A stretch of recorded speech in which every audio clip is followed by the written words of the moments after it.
África, incluso pues hasta España, y amenazaron con el occidente de Europa. Sin embargo, los bárbaros los detuvieron en el momento indicado, pero eso hay que reconocérselo. Los musulmanes también han hecho un trabajo de evangelización y eso ha dado fruto a lo largo de la historia, y es por eso que es una de las religiones que mayor número de creyentes tiene en el mundo. Entonces, cuando hablamos de los cristianos en medio de países musulmanes, pues obviamente esos cristianos en medio de países musulmanes no solamente tienen el riesgo de muerte bajo las políticas de los musulmanes, en algunos casos, no todos los musulmanes, porque los musulmanes también se subdividen y eso también nosotros lo tenemos que entender, sino que también están bajo una continua evangelización y bajo una continua pasión por su fe. Ya juzgaríamos si es equivocada o no, por supuesto. Quizá sincera, ¿cierto? Pero equivocada. Y lo otro es que, a ver, los musulmanes son monoteístas. La religión de ellos está basada en un libro. Su libro, en mi opinión personal, es una copia del Antiguo Testamento, de la Biblia judía y del Nuevo Testamento cristiano. Entonces, religiosamente hablando, estamos ante una religión monoteísta rígida, ante una religión del libro y ante una religión evangelizadora. Entonces es mucho más difícil que el cristianismo obviamente progrese en los países musulmanes. O sea, no solamente por una amenaza política, sino por la dinámica de la religión musulmana. Es más, los musulmanes han avanzado tanto que en los países occidentales de Europa tienen, digamos, comunidades muy grandes. En Francia, por ejemplo, la comunidad es grandísima. Y ahora en Latinoamérica están teniendo comunidades. En Colombia hay comunidades pequeñas, pero las hay. Entonces, no, yo creo que la dinámica es muy diferente. Yo creo que no podremos comparar el crecimiento del cristianismo en territorios musulmanes con una religión formada a comparar a los cristianos de los primeros siglos en medio del politeísmo romano. Es diferente. En medio del sincretismo religioso es diferente. Yo creo que las dos dinámicas son muy distintas y al contrario, el análisis que deberíamos hacer aquí es que en el siglo XXI estamos ante una religión muy formada, y estamos ante una religión que, bueno, tiene creyentes apasionados por su fe. Algunos quizá se pasan los límites de lo moderado, y hemos visto qué ha ocurrido, pero no podemos generalizar. Hay musulmanes sinceros, o sea, hay musulmanes sinceros que creen en Alá y que viven su religión sincera, con pasión por lo que creen y aman su proceso evangelizador. Entonces, nosotros los cristianos, pues debemos preguntarnos cómo los podemos evangelizar. Y obviamente va a ser muy difícil, y por eso quizá el cristianismo no prospera como en la iglesia antigua prosperó. Las dinámicas son distintas. ¿Qué debemos hacer? Orar por los misioneros que están en territorios musulmanes para que el Señor les siga dando poder y valor en medio de algún tipo de persecución política o en medio de algún debate teológico. Entonces, hay que seguir orando por ellos, y nosotros de Occidente pues debemos fortalecer nuestra fe y debemos evangelizar nuestro territorio. Es que, a ver, hagamos este análisis. Ok, hay muchos rincones en el mundo que necesitan conocer del Evangelio, y por supuesto nosotros como cristianos siempre vamos a trabajar por eso, pero ¿cómo está Latinoamérica? Pensemos en Latinoamérica. Latinoamérica es católico-romana. Y Latinoamérica necesita evangelización. Es decir, el hecho de que el continente sea católico romano no quiere decir que no necesite evangelización. Entonces, nuestro territorio necesita evangelización. Nuestro territorio necesita que la iglesia reformada evangelice. Y los reformados pues no podemos caer en el extremo de ser hipercalvinistas, donde somos pasivos en la evangelización. Es decir, yo sé que hay cristianos dando su vida en otros territorios y eso está bien y oramos por ellos, por supuesto, y valoramos eso.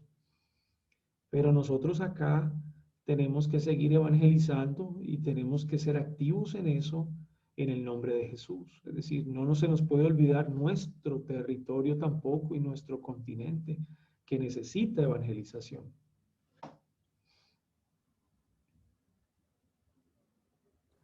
Ok, muchas gracias, pastor. Ok, entonces, ahora avanzaremos a la otra pregunta.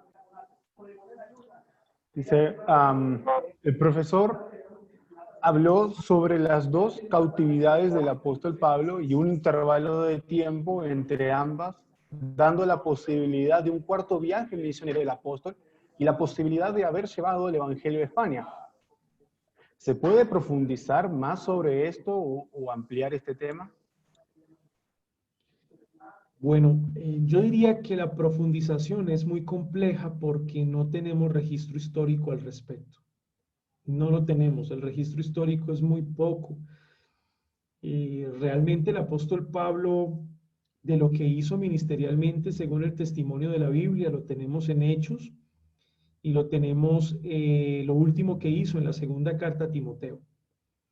Y ya, no tenemos nada más del apóstol Pablo. Sus buenos deseos en querer ir a España. La duda está en que Lucas escribe hasta el año 62, aproximadamente. Y en el año 62, Pablo queda libre de su primer encarcelamiento en Roma. Recuerdan que él apeló a César, siendo ciudadano romano, para no ser juzgado por la corte romana de Cesarea. Y la corte romana de Cesarea, gobernada por Festo, pues realmente estaba parcializada, estaba a favor de los judíos de Jerusalén. Y por los intereses políticos de Festo, pues de alguna manera él tenía que hacer un juicio para quedar bien ante los judíos.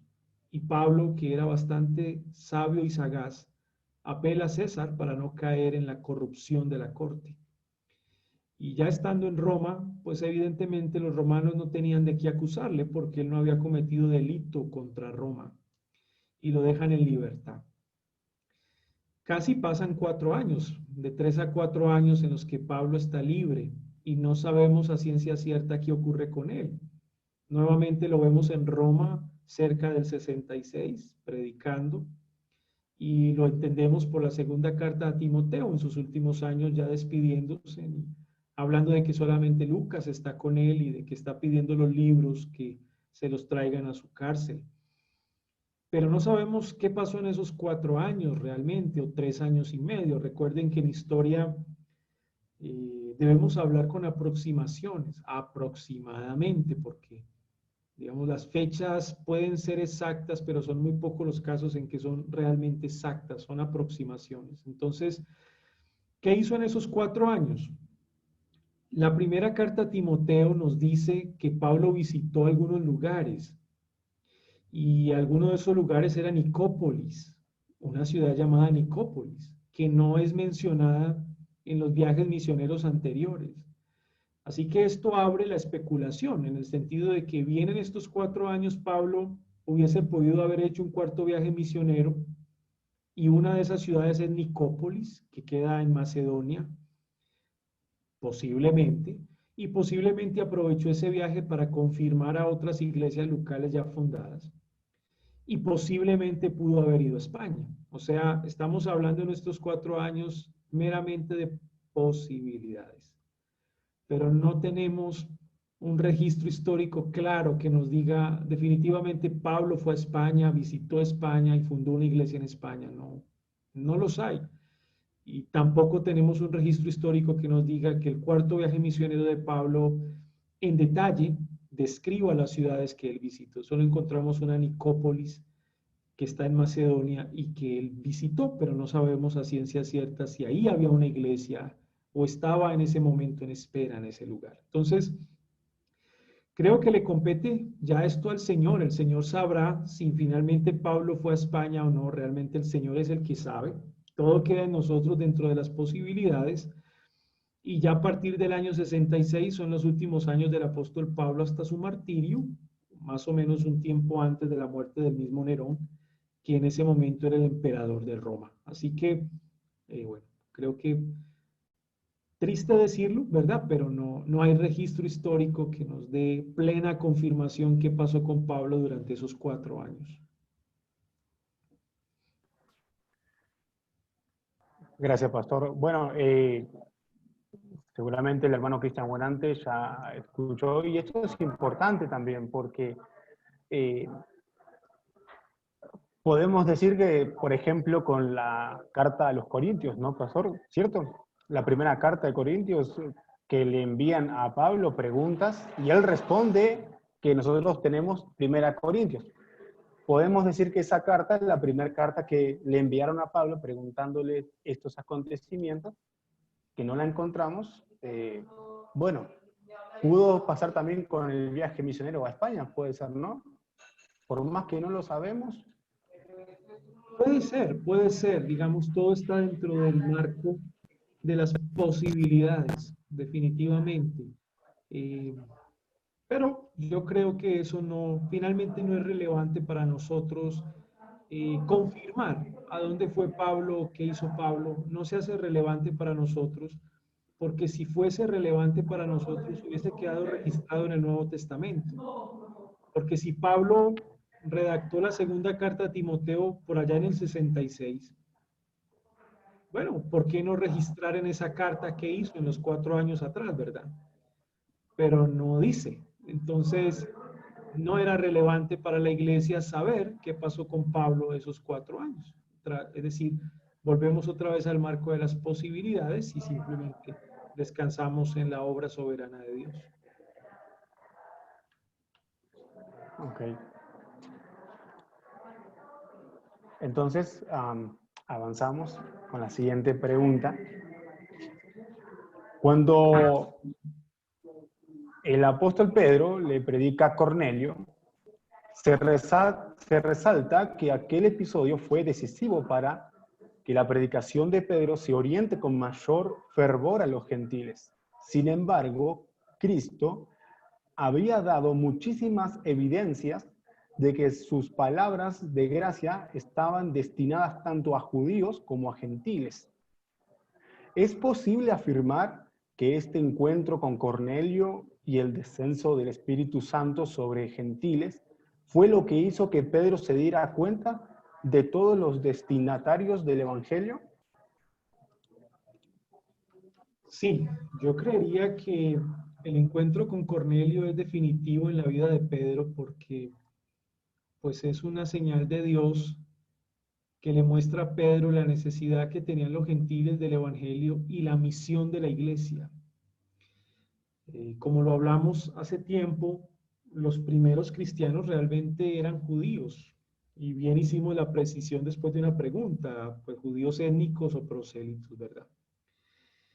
Pero la iglesia constituida por judíos tenía que salir, ir a predicar a los gentiles el Evangelio. Realmente en el Antiguo Testamento vemos cómo el Señor nos dio pistas de que las buenas nuevas también debían alcanzar a los gentiles y eso lo vemos en el libro del profeta Jonás, cuando el Señor le dice a Jonás que predique en Nínive, y Nínive en ese tiempo era la capital del imperio asirio, era una de las ciudades más grandes del Asia Menor. Y lo que hace Jonás es ir a predicar las buenas nuevas, aunque no quería, de mala gana, un poco enojado. Pero finalmente el pueblo de Nínive en esa generación se arrepintió y conoció al Señor. O sea, hubo salvación para esa generación. Y esas son pistas en el Antiguo Testamento de que las buenas nuevas debían alcanzar también a los gentiles.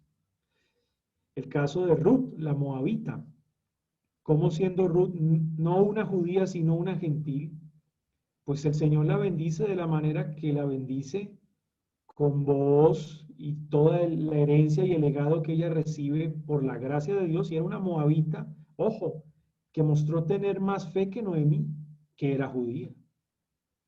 Entonces son pistas que los gentiles deberían ser alcanzados. Ahora, lo que nos extraña es por qué Pedro no entendió eso.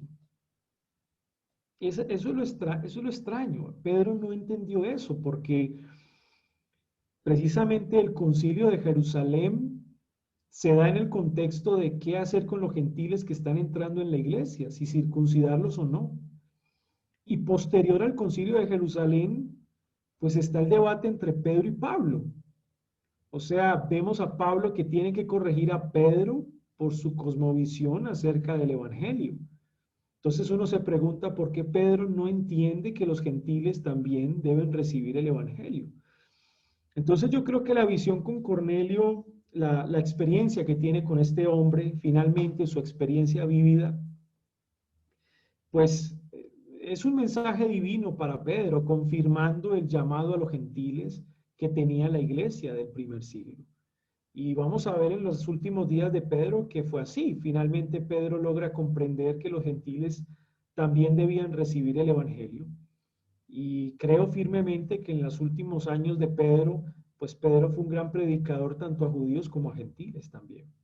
Pero claramente todas estas cosas son señales y son confirmaciones y es el Señor llamándolo a él para que se enrute por el camino que debe seguir en la predicación del Evangelio y predicar también a los gentiles el Evangelio. Entonces, creo que el apóstol Pablo, como apóstol, el reconocimiento que queda en nuestras mentes de su labor es esa.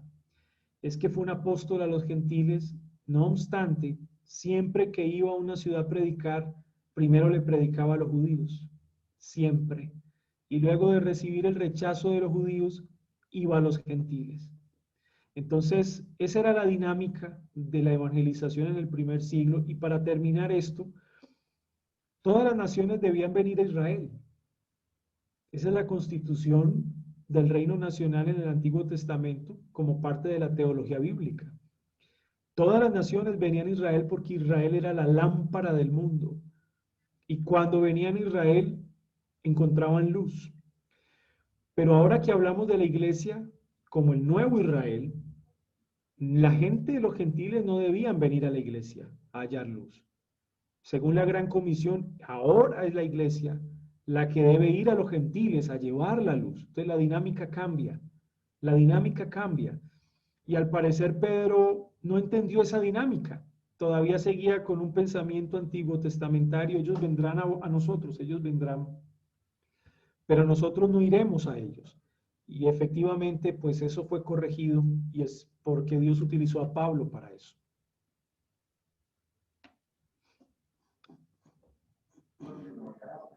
Gracias, pastor. No sé si la hermana Daniela quisiera,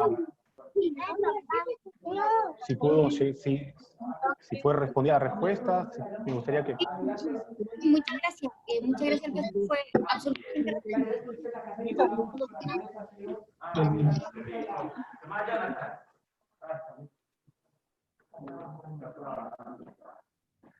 Ok.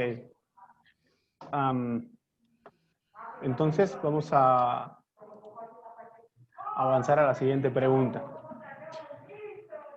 El profesor dice que Roma, al considerar el cristianismo como una extensión del judaísmo, fue condescendiente, pero al verlo como una religión separada o nueva, le quita su protección. ¿A qué se debe esto? ¿Podría ampliar este asunto para comprender mejor? Sí, me gustaría que la persona que hizo la pregunta me contextualice un poco la pregunta como tal. ¿Hacia dónde está apuntando con la pregunta? Ok. Hola.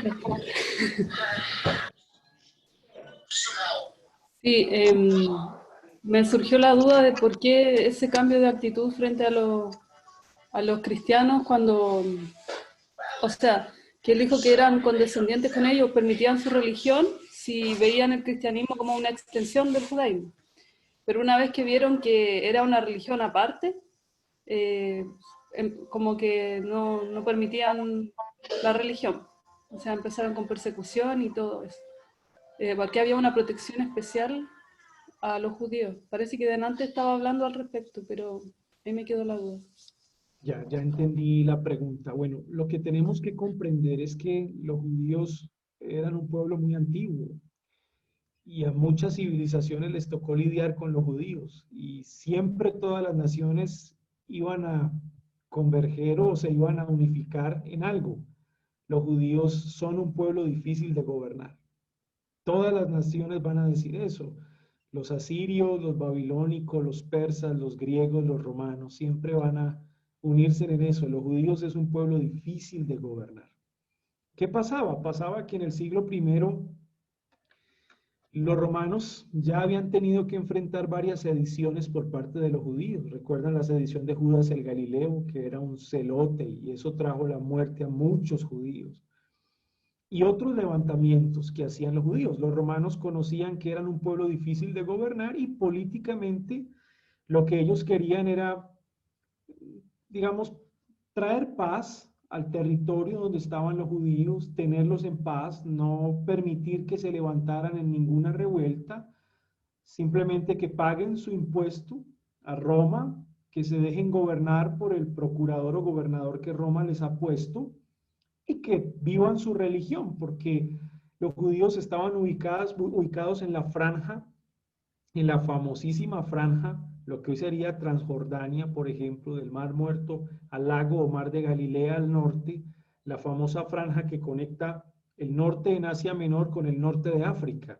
Y era la famosa franja por la cual todas las civilizaciones siempre se pelearon y tuvieron pugnas. ¿Por qué razón? Porque el que gobierna la franja cobra impuesto.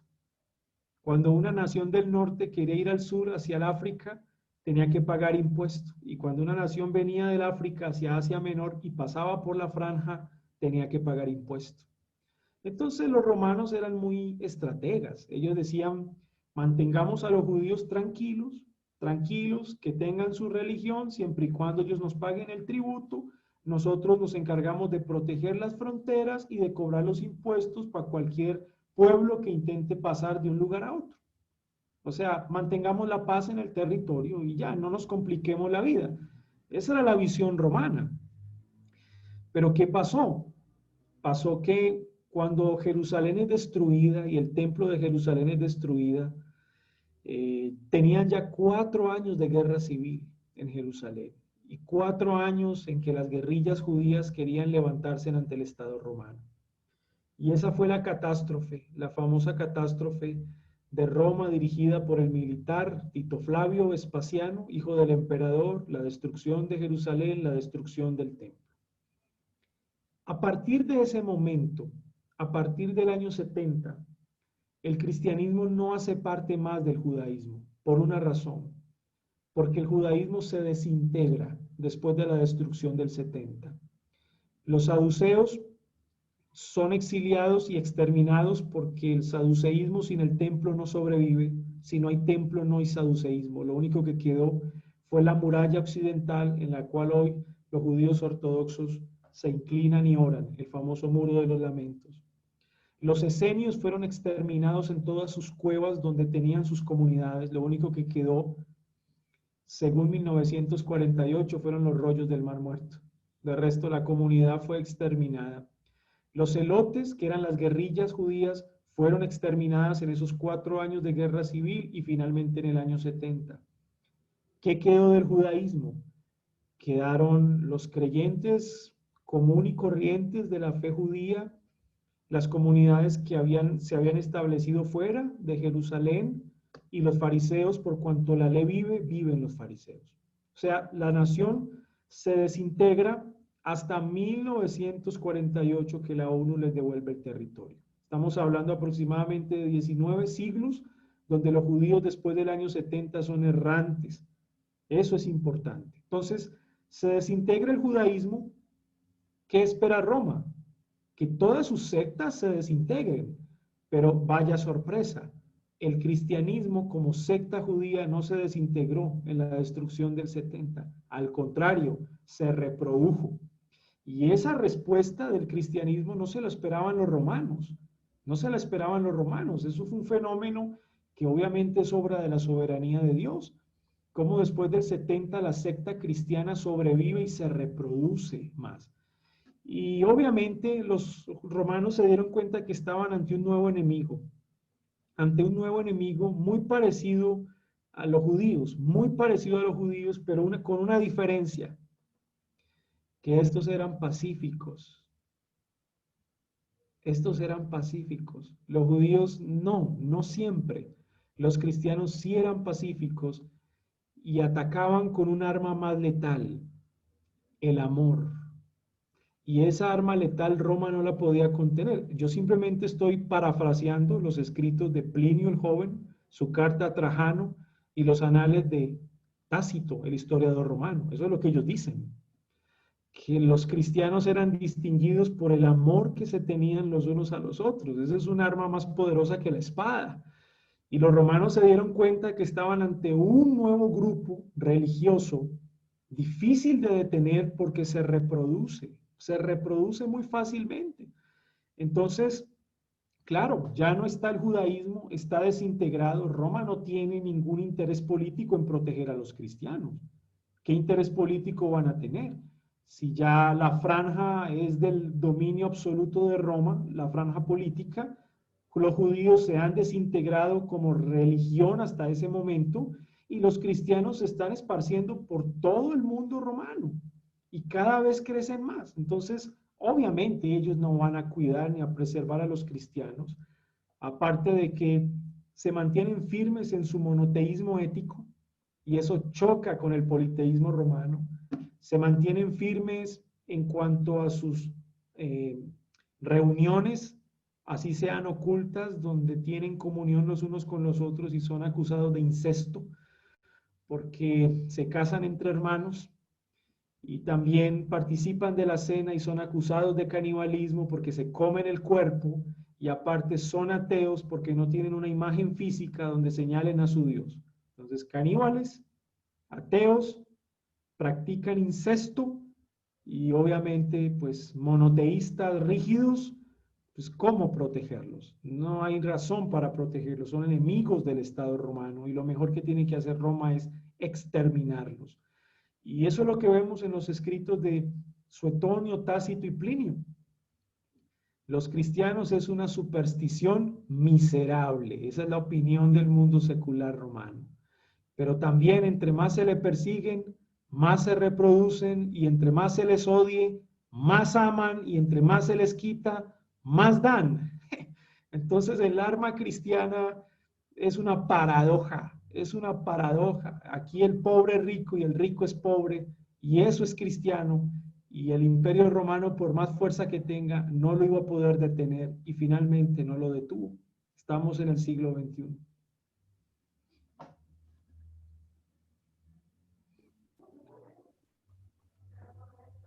Gracias, pastor. Entonces, bueno, avanzamos a la siguiente pregunta. Dice, ¿cómo reclamaron los papas el título de sumo pontífice? No, realmente el título de sumo pontífice es algo que se da en medio de una controversia política, porque si ustedes recuerdan, y si ya lo vieron en sus clases, cómo las iglesias locales que estaban alrededor de la cuenca del mar Mediterráneo, algunas fueron más prominentes que otras, conocidas como patriarcados. Y encontramos Alejandría, Jerusalén, Antioquía, Constantinopla, Roma, por ejemplo, los grandes patriarcados. Y es precisamente que a partir de esos grandes patriarcados se desarrolla la figura de grandes obispos. Y esa figura de grandes obispos pues empieza a tener mayor relevancia al pasar los años y pasa algo con el cristianismo, se politiza el cristianismo. Hay una mezcla entre política y religión muy fuerte después del Edicto de Milán, pero que luego va a tener un desarrollo mucho más grande en los tiempos de la conquista de los bárbaros, después del 476 en la caída del Imperio Romano de Occidente. Y es que los bárbaros van a conquistar Occidente, muchos de ellos son politeístas, pero otros son cristianos arrianos. Y el obispo de Roma queda solo en Occidente. Es más, el emperador de Occidente huyó cuando los bárbaros y Gensérico y toda su tropa llegan a Roma. Y lo único que quedó fue el obispo y toda la corte de diáconos que tenía en Roma. Y él no huyó, fue muy valiente. y se enfrenta a los bárbaros y empieza un proceso de evangelización en Occidente. Y la iglesia que queda en Roma evangeliza a los bárbaros que son cristianos los lleva al cristianismo trinitario porque eran arrianos, y a los que eran politeístas los lleva al cristianismo que era monoteísta. Entonces el obispo de Roma empieza a tener mayor prominencia que los obispos de Oriente, de Constantinopla, de Antioquía, de Jerusalén, de Alejandría. Y evidentemente el obispo de Roma y sus sucesores, ¿qué van a hacer? Van a hacer una jugada maestra, y es la siguiente. Los pueblos bárbaros están peleando entre ellos el territorio occidental. Se están peleando entre ellos. ¿Qué le conviene al obispo de Roma? Estar del lado de uno de los reyes bárbaros que controla su territorio. De estar del lado de él. Eso es lo que le conviene, porque si está del lado de ese rey se encarga de proteger los territorios donde está la iglesia de Roma, y ese rey se encarga de proteger a la iglesia cristiana en el territorio.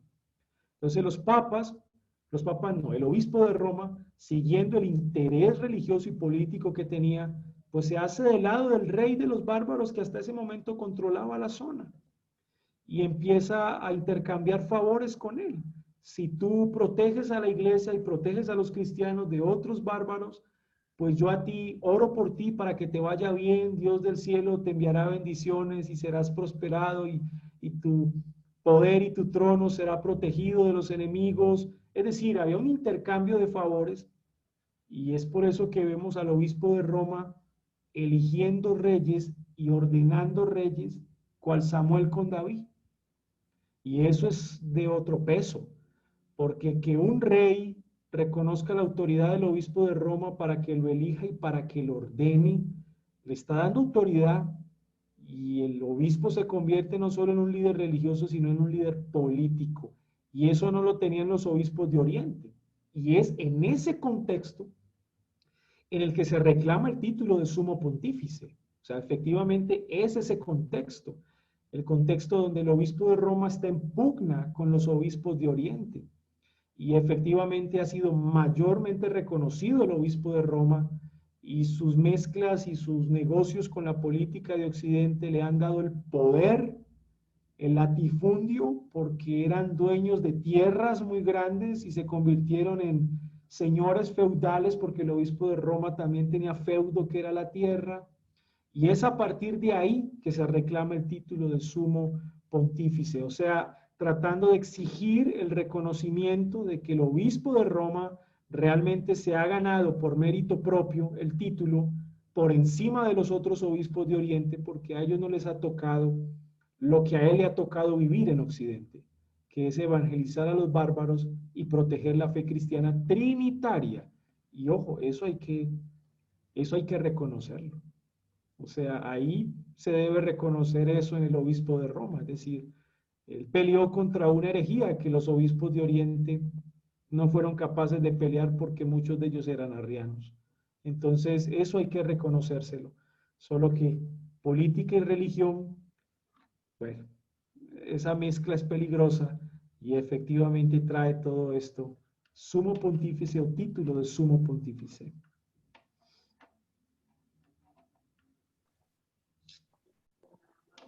Ok, gracias, pastor. Bueno, avancemos, así esperemos Dios mediante tocar todas las preguntas. La siguiente pregunta dice,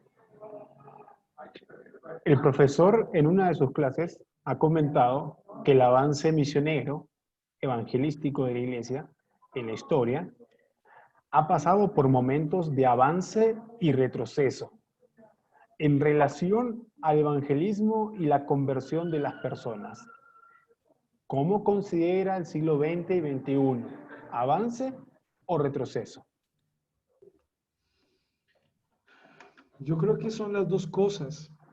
Son las dos cosas por varias razones, porque, a ver, él depende de la lectura que se haga, del lado en el que tú leas la historia de la iglesia, porque si tú lees la historia de la iglesia desde el punto de vista pentecostal o carismático, pues tú sencillamente vas a decir, todo estaba caído, todo era un caos, había crisis por todas partes, hasta que en la calle Azusa, en Los Ángeles, el Espíritu vino y todos hablaron en lenguas.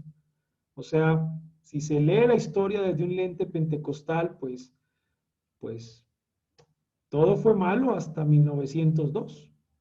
Y de 1902 para acá, pues la iglesia pentecostal y, en fin, todas sus congregaciones por nombre salvaron la patria, ¿verdad? Es decir, ese es el lente pentecostal de la historia de la iglesia. Ahora, si se mira desde un lente católico romano, pues evidentemente van a ser tiempos de gloria, en el sentido de que el catolicismo romano va a decir, no, o sea, el siglo XX y el siglo XXI van a ser siglos donde el catolicismo romano ha avanzado demasiado, donde antes ha sido él la luz del mundo, y obviamente la lectura católico-romana pues le va a dar el lado a ellos de que han sido lo mejorcito en medio de toda esta crisis o en medio de toda esta, digamos, problemática social. Sin embargo, yo creo que podemos leer la historia tratando de ser un poco más objetivos y no hacerlo directamente desde una lectura protestante o evangélica, porque ya, pues eso nos supedita o nos da un prejuicio. Pero hay que reconocer algo. Yo creo que son las dos cosas. O sea, yo creo que el siglo XX recibe decadencia espiritual. Sí recibe decadencia espiritual del siglo XIX. Sí lo recibe y tenemos que reconocer que la teología liberal, la teología neoliberal, se tomaron el siglo XVIII y siglo XIX entre católicos romanos y protestantes. Y sé que en medio de esos tiempos oscuros el Señor tenía a sus siervos, a sus grandes predicadores, siempre los ha tenido, como lo fue Spurgeon. Mientras Spurgeon predica en Londres, Darwin está con la teoría de la evolución, el liberalismo está al tope, pero ahí estaba un Spurgeon predicando el Evangelio, ¿cierto? Ahora el siglo XX, pues es un siglo de nuevas teologías. Tenemos que hablar de pluralidad. Hay muchas teologías y en eso hay retroceso. En eso hay retroceso. En el sentido de que las nuevas teologías, teología feminista, teologías socialistas, teología del progreso, teología de la prosperidad,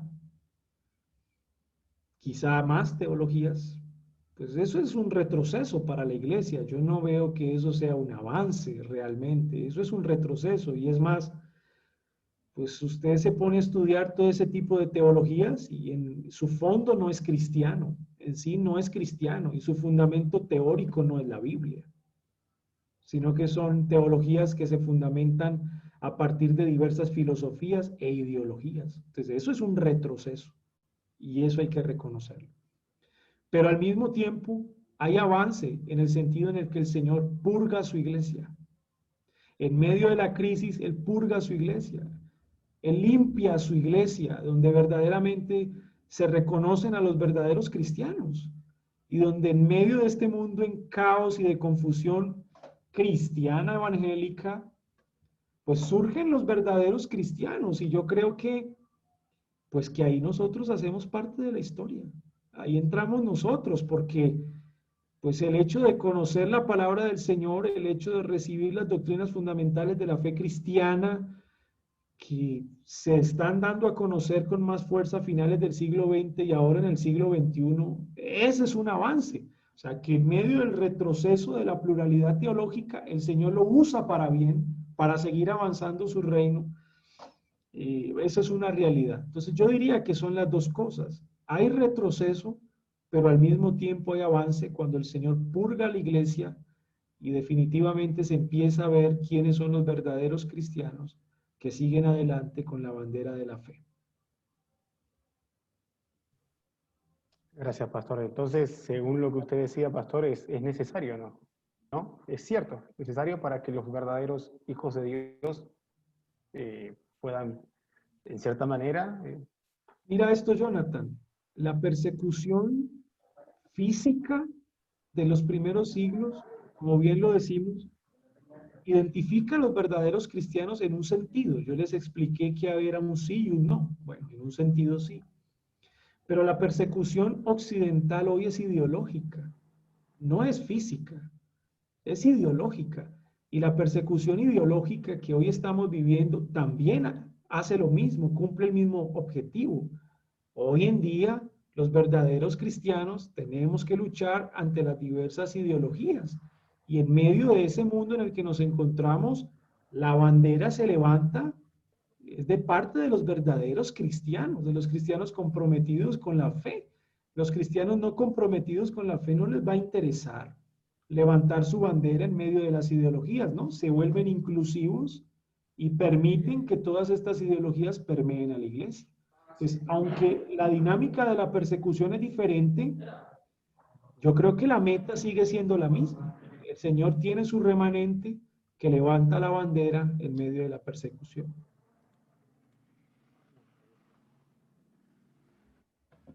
Bueno, la siguiente pregunta dice, ¿se conoce alguna razón para que el Imperio Romano haya considerado al judaísmo como religión lícita mientras que al cristianismo no? Siendo que ambas reclamaban eximirse de adorar al emperador. Ese estatus de los judíos cambió luego del año 70 después de Cristo. Sí, yo creo que ya la respondí con la anterior y brevemente lo repito, simplemente fueron condescendientes con los judíos por un interés político. Cuando se desintegran los judíos, el interés político no hay en los cristianos. Entonces, ¿qué necesidad hay de protegerles? Pastor Alex, ¿ibas a decir algo? Sí, que yo había hecho la pregunta y sí la respondió anteriormente. Gracias. Sí, mi hermano. Ok, avancemos, dice. El expositor menciona el comentario que hace Sproul sobre su perspectiva de que el libro de los Hechos es una obra apologética del apostolado de Pablo y por ende, de su parte, entre los líderes de la Iglesia Apostólica. Se podría concluir que esta comprensión del libro de los Hechos fue crucial para el reconocimiento de la autoridad de sus epístolas para los corintios de su época y con ello su incorporación dentro del canon neotestamentario, sobre todo teniendo en cuenta que estos componen la mayoría de los escritos. Puede ser, digamos, yo creería que el escrito de Lucas, que es el libro de Hechos, que es uno de los últimos escritos del Nuevo Testamento, por ahí en el 60 y algo más o menos, ¿no? Después del 62. Yo creo que por el carácter del libro, siendo un libro que describe las vidas de personajes importantes de la iglesia y al mismo tiempo exalta la labor apostólica del apóstol Pablo, yo creería que pudo haber sido utilizado estratégicamente por los cristianos del segundo siglo para la constitución del canon del Nuevo Testamento. Y una prueba puede ser que cuando Eusebio de Cesarea escribe su libro Historia Eclesiástica, ya en el siglo IV, llama la atención que él no admite discusión en la tetralogía y en el libro de los Hechos. Y esa opinión de Eusebio tiene autoridad. ¿Por qué? Porque es lo que la iglesia ha venido enseñando de generación a generación. ¿Qué quiere decir? Quiere decir que los 4 evangelios y el libro de los Hechos, la iglesia nunca dudó de ellos como autoritativos e inspirados. Entonces, tiene mucho sentido pensar que el libro de los Hechos, pues en algún sentido, establece y reclama el hecho de que las cartas del apóstol Pablo se consideren dentro del canon del Nuevo Testamento. Tiene mucho sentido. Aparte, ¿recuerdan cuántos libros no fueron disputados por la iglesia en su canonicidad? El número de los libros, ¿los recuerdan? ¿Cuántos fueron? Una pista.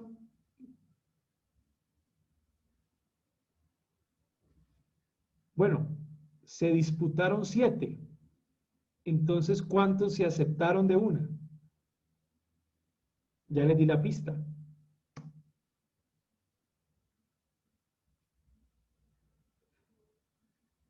20, ¿verdad? ¿Cuántos libros tiene el Nuevo Testamento? 27, ¿cierto? Si se disputaron 7, ¿cuántos libros se aceptaron sin ninguna discusión? 20. Y en esos libros que se aceptaron sin ninguna discusión, que fueron 20, están los 4 evangelios, el libro de los Hechos, es muy importante, todas las epístolas de Pablo, primera de Juan, primera de Pedro. Quedaron por fuera Apocalipsis, porque habían muchos Apocalipsis, segunda de Pedro, segunda y tercera de Juan, Santiago, Judas, Hebreos. Quedaron por fuera.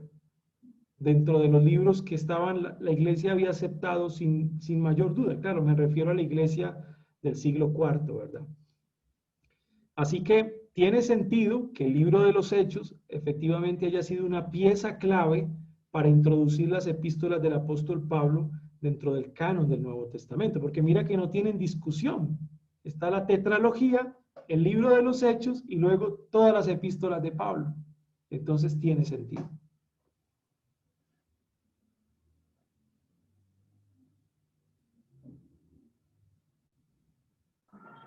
Ok, bueno.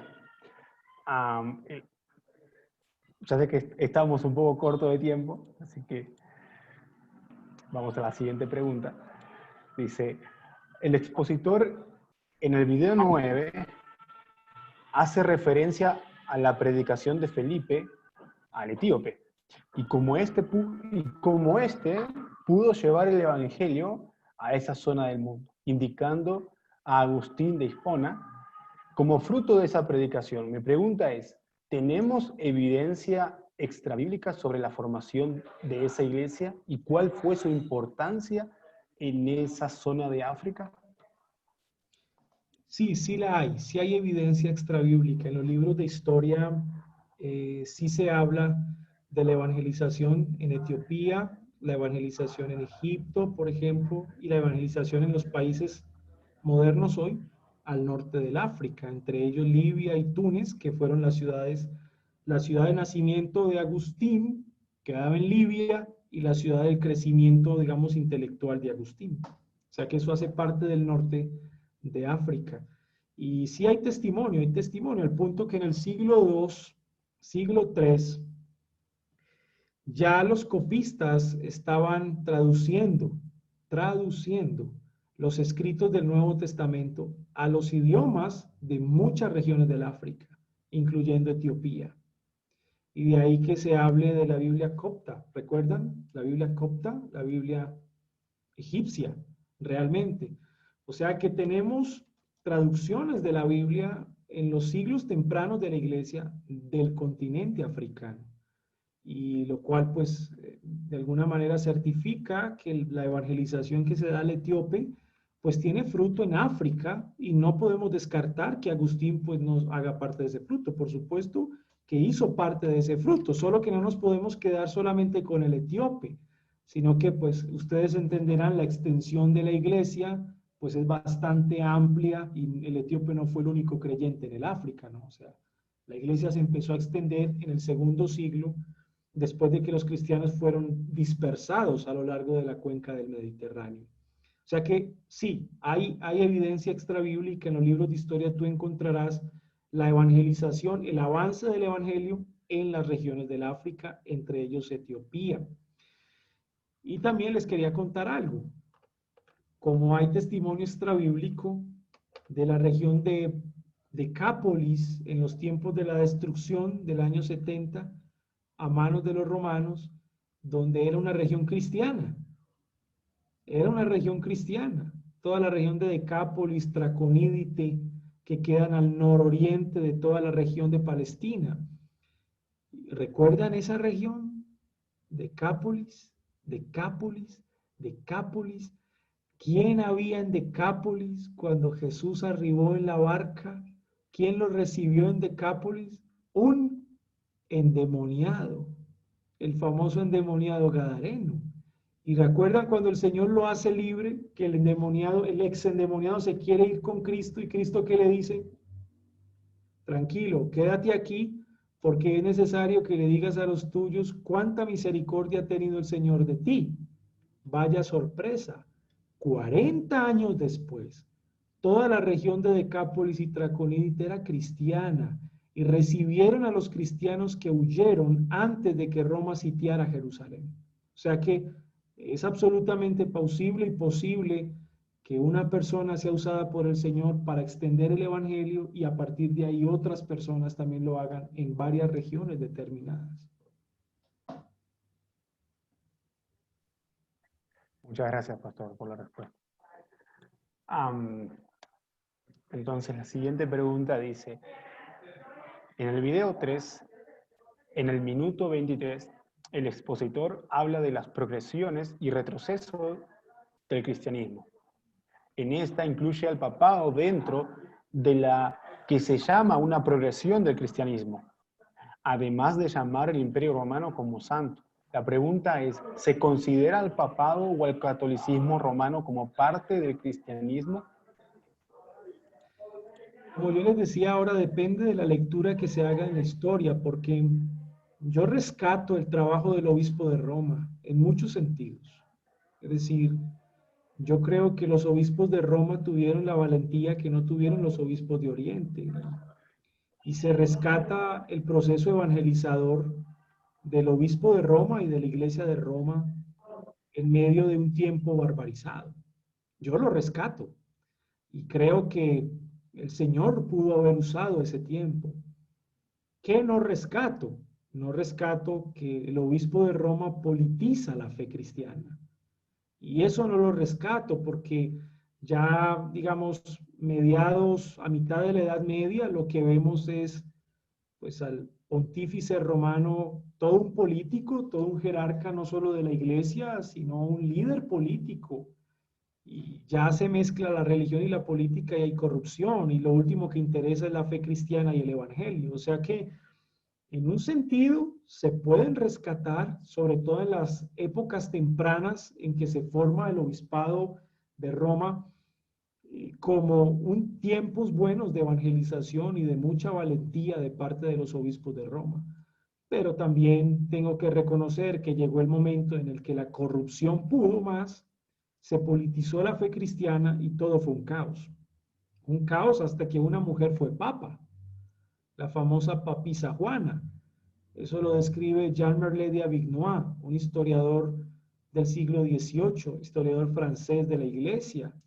Y Martín Lutero en uno de sus escritos también lo dice: cuando visita Roma ve la imagen de una mujer escondida, la cual los obispos no querían que se dejara ver. O sea que efectivamente hay un punto temprano en el que pudo haber sido un punto bueno de evangelización en Occidente a los bárbaros, pero luego posteriormente corrupción, politización, tiempo de los Borgia. ¿Recuerdan los Borgia? El envenenamiento era la clave para eliminar a tu enemigo, y el Papa se encargaba de eliminar a sus enemigos con el envenenamiento. Entonces, evidentemente, sí en la época temprana, no en la época posterior.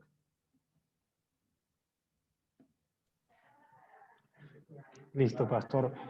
Sé que, bueno, no quiero abusar tampoco de su tiempo, pero falta una última pregunta. No sé si...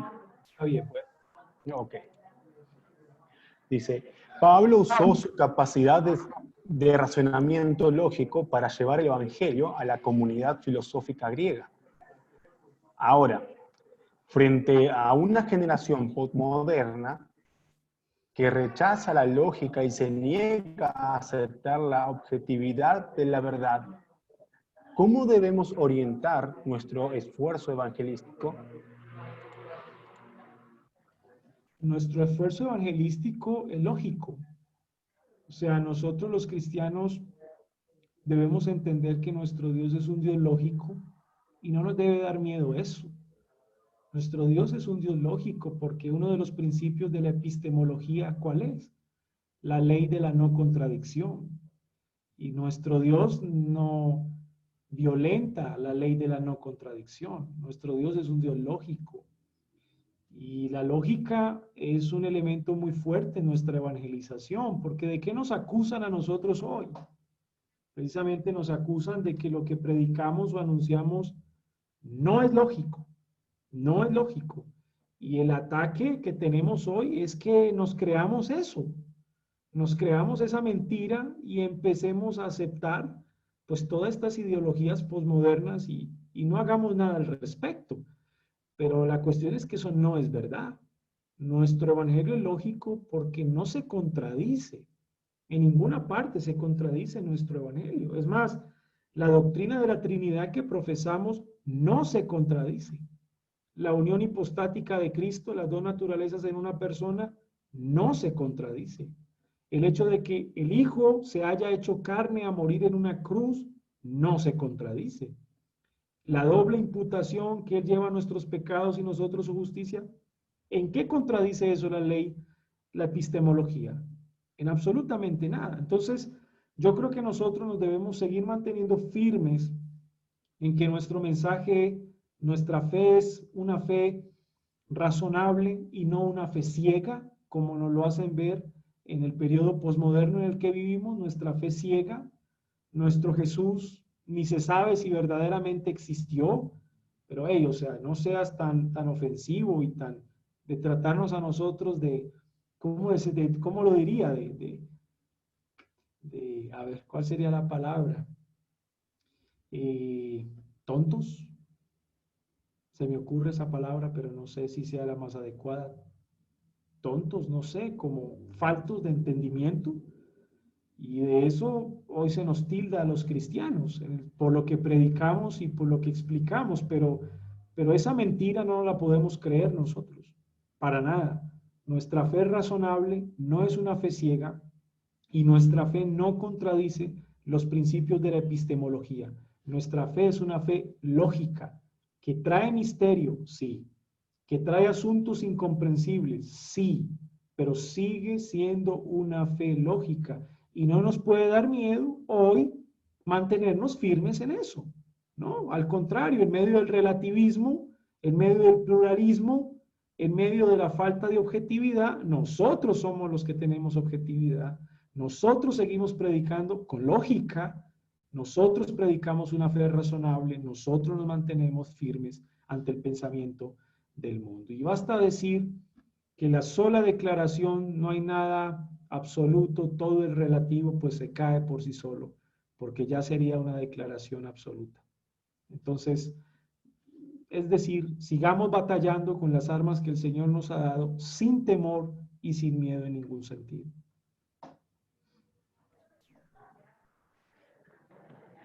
Bueno, muchas gracias, Pastor, por contestar cada una de las preguntas. También estoy muy agradecido al Señor por, bueno, por su vida y también por tener su tiempo para esto. También a los hermanos de Chile por su disposición. Así que estoy muy agradecido al Señor. Me gusta. Voy a compartirles, si tú me permites, brevemente una Sí, diapositiva para que los hermanos que quieran tomar nota de la diapositiva, simplemente son unas lecturas que les puedo recomendar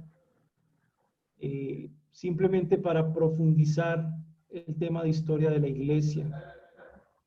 Yo sé que pues tienen una lectura, ¿sí? Oficial, y ok, bien, o sea, esa es la lectura que deben hacer. No se vayan a asustar, no les voy a añadir lectura. Pero yo entiendo que quizá en sus tiempos libres o más adelante puedan leer algún otro libro que les interese o diga, quiero enriquecer más mis conocimientos, entonces yo simplemente les voy a recomendar unos libros y quisiera compartírselos. Aquí están. Entonces voy a compartirles aquí esos libros.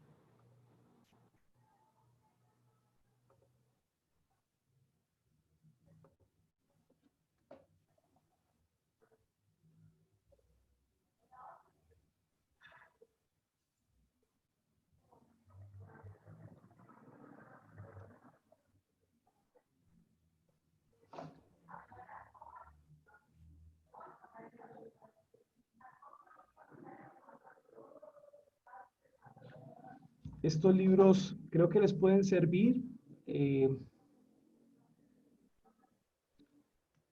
Si no los tienen, pues podrían adquirirlos o adquirir uno de ellos. Y yo creo que les puede dar mayor riqueza en la historia. Y en sus tiempos libres quizá puedan leerlos en algún momento. Les recomiendo Las antigüedades de los judíos de Flavio Josefo. Creo que es un libro que da una perspectiva judía de la historia y es un buen libro para tener en cuenta. Y por supuesto, Historia Eclesiástica de Eusebio es la lectura que hace un romano de la historia de la iglesia. Eso sí, tengo que aclarar, medio interesado políticamente, un poquito torcido, Eusebio, se puede decir, ¿entienden? Torcido o corrupto, sí. Pero creo que su historia nos da datos muy interesantes, muy enriquecedores para nosotros. Paul Johnson es crítico, se debe hacer una lectura de Paul Johnson después de haber madurado un poco la historia, después de haber leído más libros, pero una vez usted madura en la historia puede leer a Paul Johnson, tanto Historia de los Judíos como Historia del Cristianismo. Él va a ser bastante crítico en algunas cuestiones, pero ya con la madurez que usted tenga de leer la historia, pues le va a encontrar mucha riqueza a los escritos de Paul Johnson. Y los otros son desde el aspecto secular, Suetonio, Vida de los 12 Césares, los Anales de Cayo Cornelio Tácito, ya eso es más secular, pero te dan una opinión. Así que era simplemente una lista que quería que vieran, no para cargarlos, solamente para que vean que tienen opciones de lectura y elijan uno, compren uno, elijan uno y lo leen. Lo leen en sus tiempos libres o en otro momento lo pueden leer sin ningún compromiso. Esto es solamente para su enriquecimiento como tal. Muchísimas gracias, pastor. Excelente. Es muy importante y gracias por cada una de las lecturas. Así que, bueno, ya antes de finalizar, nuevamente, Pastor Alex, si puede orar, ya así nos despedimos. Sí. Oremos. Amado Dios, gracias por este tiempo, gracias por la disposición, la vida y los dones que ha puesto en el pastor Alejandro. Bendígalo por favor grandemente, bendiga su ministerio, su familia, todo lo que esté haciendo, Señor, también para su nombre. Bendígalo también, Señor, en su vida espiritual, sosténgalo, Señor. Y rogamos también por cada estudiante para que usted nos anime, nos dé perseverancia y disciplina para continuar, Señor, y honrarle también en los estudios y servir de mejor manera a nuestros hermanos en la obra que usted nos ha encomendado, Señor. Ayúdenos, por favor, y le damos gracias nuevamente por este tiempo en Cristo Jesús. Amén. Amén. Mis hermanos, muchas gracias por el tiempo. Dios les bendiga. Seguimos orando por ustedes en Chile y esperamos que pase la pandemia para poderles visitar personalmente. Hasta antes de la pandemia, eso era lo que hacíamos. Enviábamos profesores presenciales americanos, latinoamericanos, y yo era el primer profesor que iba a todas las sedes. Siempre yo fui el primer profesor a abrir la sede como tal, pero en esta ocasión no se pudo, ¿verdad? Pero después de que pase la pandemia, en la voluntad del Señor, pues sería bueno visitarles personalmente y crecer con ustedes, juntamente con ustedes. Así que un abrazo, Dios los bendiga. Gracias, pastor. Muchas gracias por todo. Muchas gracias, excelente tiempo. Bendiciones. Bendiga. Un abrazo. Gracias. Bendiciones, pastor. Gracias. Muchas Gracias, pastor. Bendiciones. Chao. Gracias. Gracias. Muchas gracias, Un abrazo a pastor. todos. Chao, hermanos, gracias. Gracias. Chao. Chao, gracias. Chao, Gracias. bendiciones, hermanos. Chao, bendiciones. Bendiciones. Chao.